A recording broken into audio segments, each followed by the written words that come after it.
In the meantime, this woman on your screen wanted to kill Israelis by setting off a bomb strapped to her own body. The explosives failed, and she went to jail. And she went to jail for several years.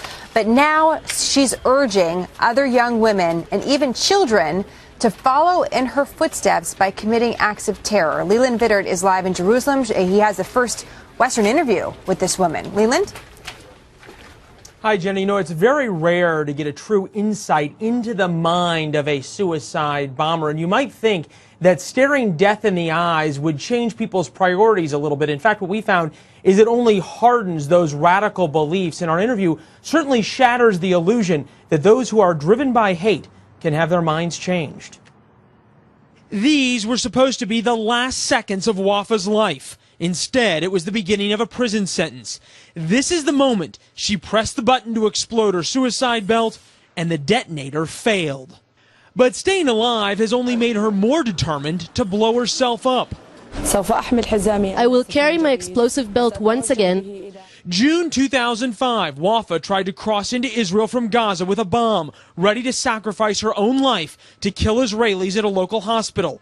She knew the hospital well, as doctors there once treated her.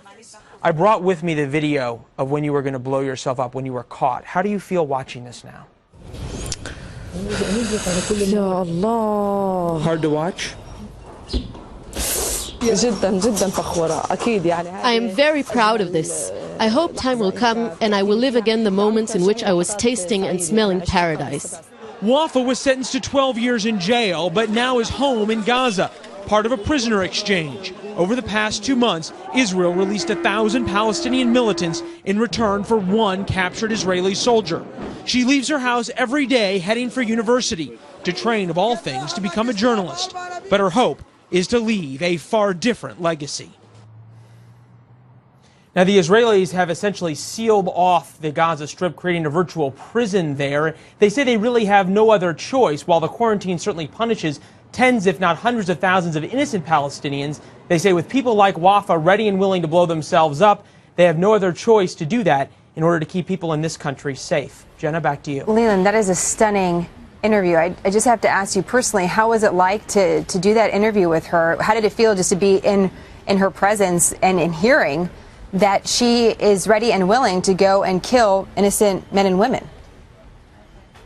Surreal, really, Jenna, in many ways, because for obvious reasons, you don't get to talk to suicide bombers. It's very common to hear about them or hear from them in their martyrdom videos, but it's uncommon to be able to actually ask them a question. I think the one thing I took away from this was just how dedicated she and many like her are to try and blow themselves up if given that opportunity. And a quick final question, how did you get her to agree to the interview?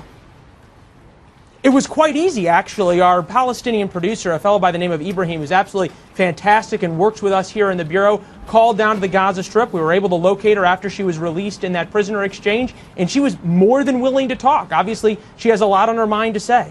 Wow. Leland, incredible work. We appreciate that report, and it gives us a lot to think about, and that's an understatement for sure. Leland Vittert in Jerusalem. Thank you.